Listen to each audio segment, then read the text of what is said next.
मैं ईश्वर की शपथ लेता हूं कि रामनाथ कोविंद ईश्वर की शपथ लेता हूं कि मैं श्रद्धापूर्वक भारत के राष्ट्रपति के पद का कार्यपालन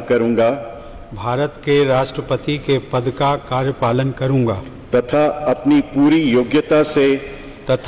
पूरी योग्यता से संविधान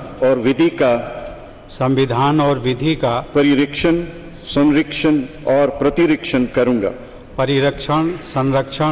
और प्रतिरक्षण करूंगा और मैं भारत की जनता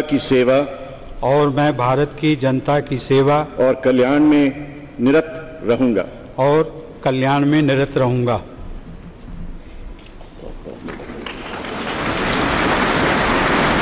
Congratulations, Mr. President.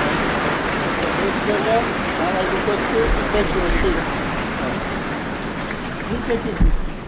Congratulations. Thank you, sir.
मान्यवर, आपका आदेश हो तो आपके पद ग्रहण की उद्घोषणा की जाए और उसे भारत के राजपत्र में प्रकाशित किया जाए।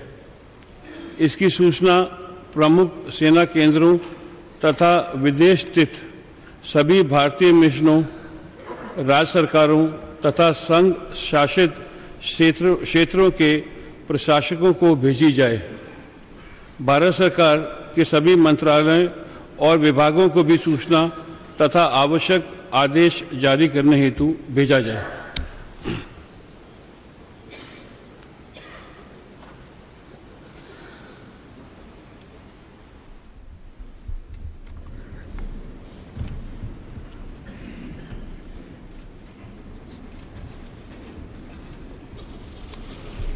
आदरणीय श्री प्रणब मुखर्जी जी, श्री हामिद अंसारी जी, श्री नरेंद्र मोदी जी, श्रीमती सुमित्रा महाजन जी, न्यायमूर्ति श्री JS खेहर जी, एक्सेलेंसीज, संसद के सम्मानित सदस्यगण, देवियों, सज्जनों और मेरे देशवासियों, मुझे भारत के राष्ट्रपति पद का दायित्व सौंपने के लिए मैं आप सभी का हृदय से आभार व्यक्त करता हूं।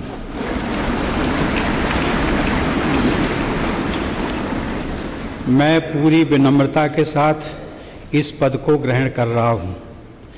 यहाँ सेंट्रल हॉल में आकर मेरी कई पुरानी स्मृतियां ताज़ा हो गई हैं। मैं संसद का सदस्य रहा हूं और इसी सेंट्रल हॉल में मैंने आप में से कई लोगों के साथ विचार विनिमय किया है। कई बार हम सहमत होते थे, कई बार असहमत, लेकिन इसके बावजूद हम सभी ने एक दूसरे के विचारों का सम्मान करना सीखा। यही लोकतंत्र की खूबसूरती है। मैं एक छोटे से गांव में मिट्टी के घर में पला बढ़ा हूँ। मेरी यात्रा बहुत लंबी रही है, लेकिन ये यात्रा अकेले सिर्फ मेरी नहीं रही है, हमारे देश और हमारे समाज की भी यही गाथा रही है। हर चुनौती के बावजूद हमारे देश में संविधान की प्रस्तावना में उल्लिखित न्याय, स्वतंत्रता, समानता और बंधुत्व के मूल मंत्र का पालन किया जाता है और मैं इस मूल मंत्र का सदैव पालन करता रहूँगा। मैं इस महान राष्ट्र के 125 करोड़ नागरिकों को नमन करता हूँ और उन्होंने मुझ पर जो विश्वास जताया है उस पर खरा उतरने का मैं वचन देता हूँ।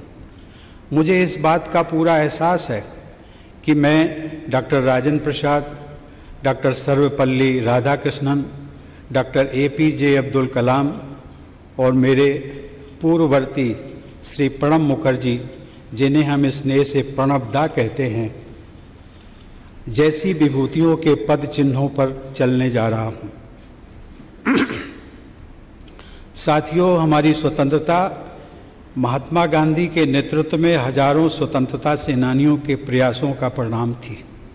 बाद में सरदार पटेल ने हमारे देश का एकीकरण किया।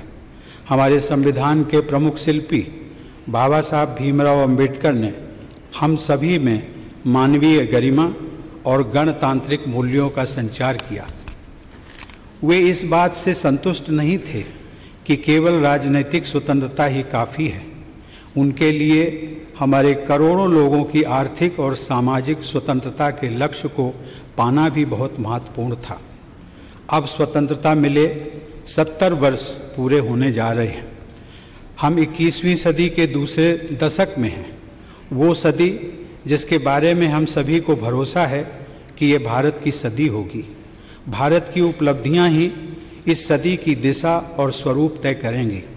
हमें एक ऐसे भारत का निर्माण करना है जो आर्थिक नेतृत्व देने के साथ ही नैतिक आदर्श भी प्रस्तुत करे। हमारे लिए ये दोनों मापदंड कभी अलग नहीं हो सकते, ये दोनों जुड़े हुए हैं और इन्हें हमेशा जुड़े ही रहना होगा। साथियों, देश की सफलता का मंत्र उसकी विविधता है। विविधता ही हमारा वो आधार है जो हमें अद्वितीय बनाता है। इस देश में हमें राज्यों और क्षेत्रों, पंथों, भाषाओं, संस्कृतियों, जीवन शैलियों जैसी कई बातों का सम्मिश्रण देखने को मिलता है। हम बहुत अलग हैं, लेकिन फिर भी एक हैं और एकजुट हैं।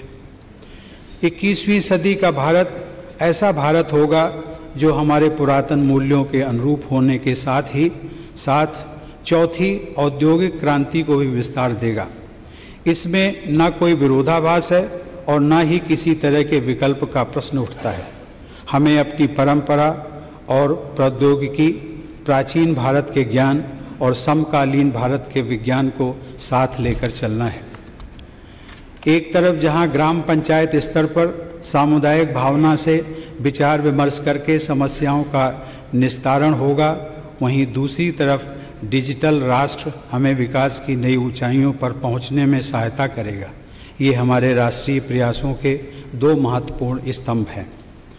राष्ट्र निर्माण अकेले सरकारों द्वारा नहीं किया जाता। सरकार सहायक हो सकती है, वो समाज की उद्यमी और रचनात्मक प्रवृत्तियों को दिशा दिखा सकती है, प्रेरक बन सकती है।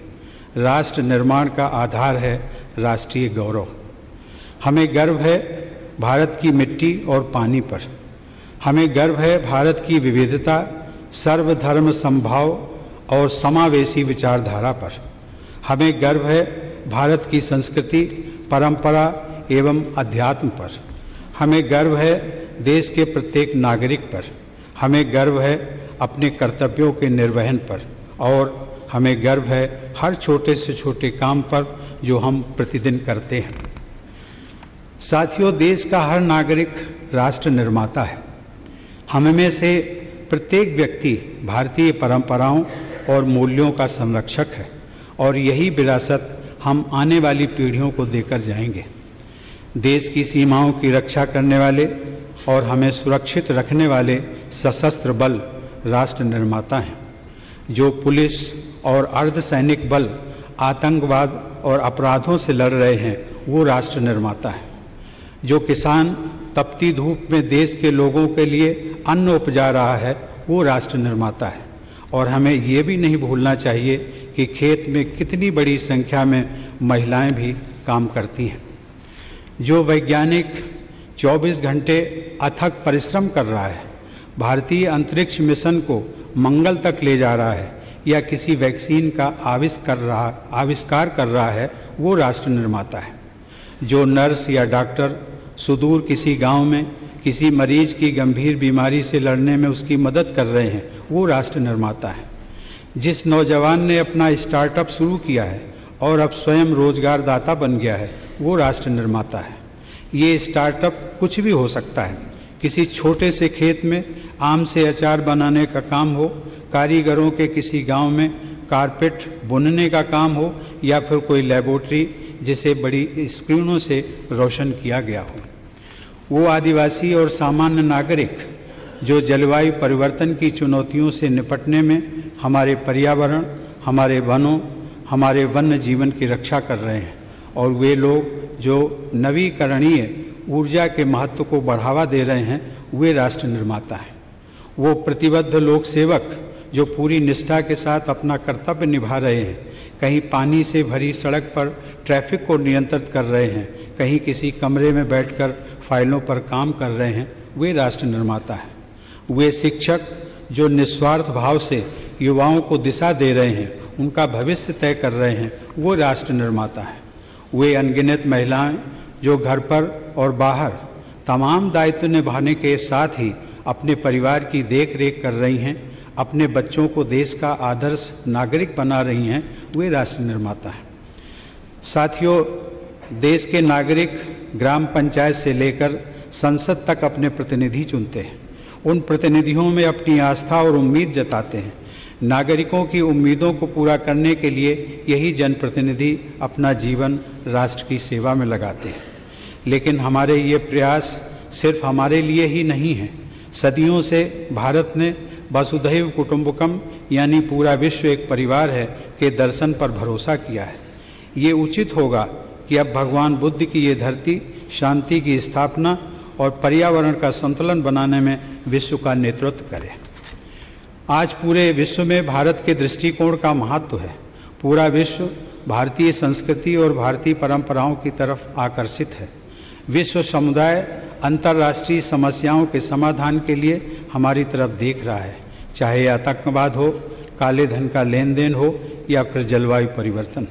वैश्विक परिदृश्य में हमारी जिम्मेदारियां भी वैश्विक हो गई हैं। यही भाव हमें हमारे वैश्विक परिवार से, विदेश में रहने वाले मित्रों और सहयोगियों से, दुनिया के अलग अलग क्षेत्रों में रहकर अपना योगदान दे रहे प्रवासी भारतीयों से जोड़ता है। यही भाव हमें दूसरे देशों की सहायता के लिए तत्पर करता है, चाहे वे अंतर्राष्ट्रीय सोलर अलायंस का विस्तार करना हो या फिर प्राकृतिक आपदाओं के समय सबसे पहले सहयोग के लिए आगे आना हो। एक राष्ट्र के तौर पर हमने बहुत कुछ हासिल किया है, लेकिन इससे भी और अधिक ज़्यादा करने का प्रयास और बेहतर करने का प्रयास और तेज़ी से करने का प्रयास निरंतर होते रहना चाहिए। ये इसलिए भी महत्वपूर्ण है क्योंकि वर्ष 2022 में देश अपनी स्वतंत्रता के 75वें साल का पर्व मना रहा होगा। हमें इस बात का लगातार ध्यान रखना होगा कि हमारे प्रयास से समाज की आखिरी पंक्ति में खड़े उस व्यक्ति के लिए और गरीब परिवार की उस आखिरी बेटी के लिए भी नई संभावनाएं और नए अवसरों के द्वार खुलें। हमारे प्रयत्न आखिरी गांव के आखिरी घर तक पहुंचने चाहिए। इसमें न्याय प्रणाली के हर स्तर पर तेजी के साथ कम खर्च पर न्याय दिलाने वाली व्यवस्था को भी शामिल किया जाना चाहिए। साथियों, इस देश के नागरिक ही हमारी ऊर्जा का मूल स्रोत हैं। मैं पूरी तरह आश्वस्त हूँ कि राष्ट्र की सेवा के लिए मुझे इन लोगों से इसी प्रकार निरंतर शक्ति मिलती रहेगी। हमें तेजी से विकसित होने वाली एक मजबूत अर्थव्यवस्था, एक शिक्षित, नैतिक और साझा समुदाय, समान मूल्यों वाले और समान अवसर देने वाले समाज का निर्माण करना होगा। एक ऐसा समाज जिसकी कल्पना महात्मा गांधी और दीनदयाल उपाध्याय जी ने की थी। ये हमारे मानवीय मूल्यों के लिए भी महत्वपूर्ण है।